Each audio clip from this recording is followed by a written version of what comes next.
আসন্ন জাতীয় সংসদ নির্বাচনকে কেন্দ্র করে বিভিন্ন আসনে জামায়াত শিবিরের প্রার্থীদের মনোনয়ন বাতিলের ঘটনা নিয়ে চলছে আলোচনা সমালোচনা।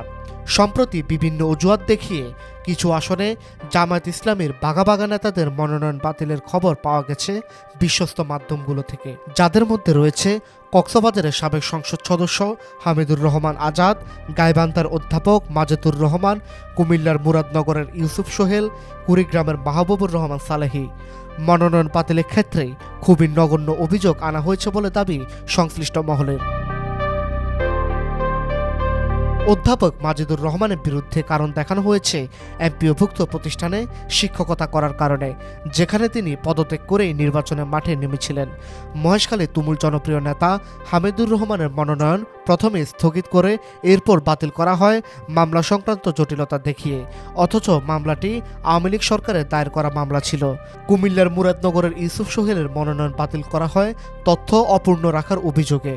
অন্যদিকে সালেহীর বিরুদ্ধে আনা হয়েছে দ্বৈত নাগরিকত্বের অভিযোগ।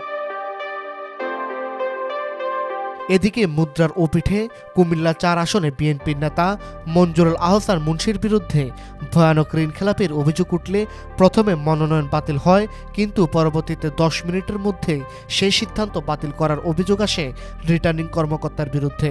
বিষয়টি নিয়ে উদ্বেগ প্রকাশ করে এনসিপির নেতা হাসনাত আবদুল্লাহ বলেন, আগামী নির্বাচনে প্রশাসন কতটা নিরপেক্ষ থাকবে তা নিয়ে শঙ্কা রয়েছে, কারণ তারা বিএনপির দিকে ঝুঁকে যাচ্ছে। তিনি বলেন, মঞ্জুরুল আহসান মুন্সির বিভিন্ন প্রতিষ্ঠান থেকে ঋণ নিয়ে শোধ না করার গুরুতর অভিযোগ ও প্রমাণ আছে এবং তিনি গুরুত্বপূর্ণ তথ্য গোপন করার পরেও তার প্রার্থিতা বাতিল করা হয়নি। সামাজিক যোগাযোগ মাধ্যমে একজন অ্যাক্টিভিস্ট তার দেয়া তথ্য বলেন, প্রশাসন যে জামায়াতের সাথে পক্ষপাতিত্ব করছে সেই বিষয়ে দলটির কেন্দ্রীয় নেতাদের যেন কোনো ভ্রুক্ষেপই নেই। তারা ব্যস্ত আছেন বিভিন্ন অনুষ্ঠানে নিজেদের সক্রিয়তা নিয়ে। এনসিপির কিছু নেতাদের এমন আসনে ছাড় দেওয়া হয়েছে যেখানে এলাকাতে তাদেরকেও ঠিকমতো চিনেই না, অথচ আসনগুলোতে জামায়াতের প্রার্থী দিলে নিশ্চিত জয় ছিল। ফেনী ২ আসনের মতো স্থানকে দিয়ে দেওয়া হয়েছে AB party chairman Mujibur Rahman Bhuiyan মঞ্জুকে, যেখানে তিনি বলেছেন জামায়াতের নাকি দায়িত্ব তাকে সহযোগিতা করা, তারা নাকি নিজ থেকে জামায়াতের কাছে হাত বাড়াননি।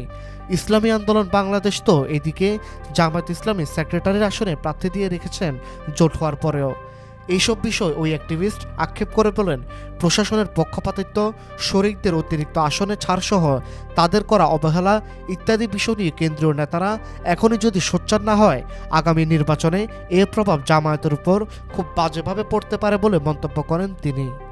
News desk, Dhaka digit.